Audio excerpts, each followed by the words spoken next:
بسم اللہ الرحمن الرحیم۔ السلام علیکم۔ ایک عورت اللہ تعالیٰ کے نبی حضرت داؤد علیہ السلام کی خدمت میں حاضر ہوئی اور عرض کیا، اے اللہ کے نبی، آپ کا پروردگار عادل ہے یا ظالم؟ حضرت داؤد علیہ السلام نے فرمایا، اے خاتون، تو کیا بات کر رہی ہے؟ اللہ تعالیٰ تو سراسر عدل و انصاف والا ہے، وہ ذرا برابر بھی کسی پر ظلم نہیں کرتا۔ اس عورت سے پوچھا، تم ایسا کیوں کہہ رہی ہو؟ آخر تمہارا قصہ کیا ہے؟ اس عورت نے اپنا قصہ بیان کرنا شروع کیا۔ اے اللہ کے نبی، میں ایک بیوہ عورت ہوں، میری 3 بچیاں ہیں جن کی پرورش میں اپنے ہاتھ سے سوت کاٹ کاٹ کر کرتی ہوں، دن بھر اور بعض اوقات راتوں کو جاگ کر سوت کاٹتی ہوں۔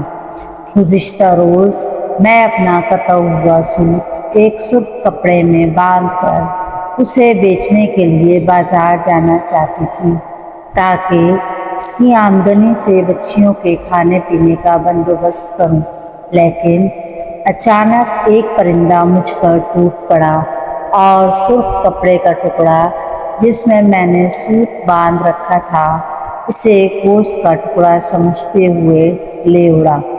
میں یوں ہی حسرت و یاس سے ہاتھ ملتی رہ گئی۔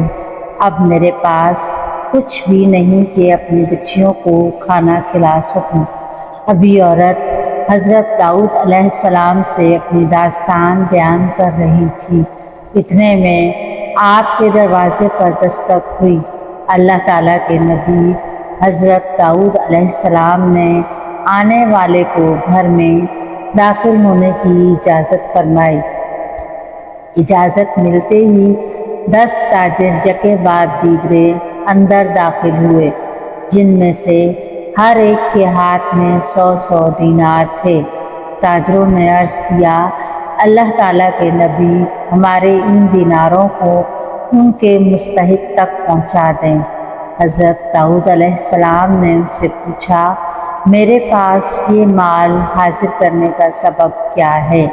تاجروں نے جواب دیا، اللہ کے نبی، ہم سب ایک کشتی میں سوار تھے، اتفاقاً ایک زوردار آندھی آئی جس سے ہماری کشتی میں ایک جانب سوراخ ہو گیا۔ موت ہمیں سامنے نظر آ رہی تھی۔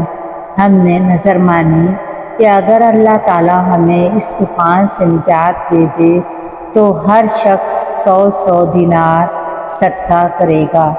اب پانی کشتی میں تیزی سے داخل ہونے لگا۔ ہمارے پاس کوئی ایسی چیز نہیں تھی جس سے سوراخ کو بند کر سکیں۔ ادھر ہم نے نظر مانی، ادھر اللہ تعالیٰ نے ہماری مدد کا بندوبست کر دیا۔ ایک بہت بڑا پرندہ منڈلاتا ہوا کشتی کے اوپر آ گیا۔ اس کے پنجے میں ایک سرخ رنگ کی پوٹلی تھی۔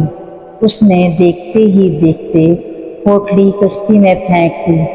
ہم نے لپک کر اس پوٹلی کو پکڑا، اس میں کاتا ہوا سوت تھا۔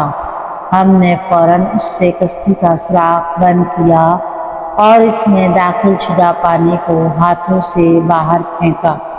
تھوڑی دیر بعد طوفان تھم گیا اور یوں ہم موت کے منہ سے واپس آئے ہیں۔ اب یہ صدقے کی رقم آپ کے ہاتھوں میں ہے، آپ جسے چاہیں اسے دے دیں۔ یہ قصہ سن کر حضرت داؤد علیہ السلام اس بیوہ عورت کی طرف متوجہ ہوئے اور فرمایا، پروردگار تیرے لیے بحر و بر میں تجارت کر رہا ہے اور تو ہے کہ ظالم کہہ رہی ہے۔ پھر آپ نے وہ دینار اس خاتون کے حوالے کرتے ہوئے فرمایا، جاؤ انہیں اپنی بچیوں پر خرچ کرو۔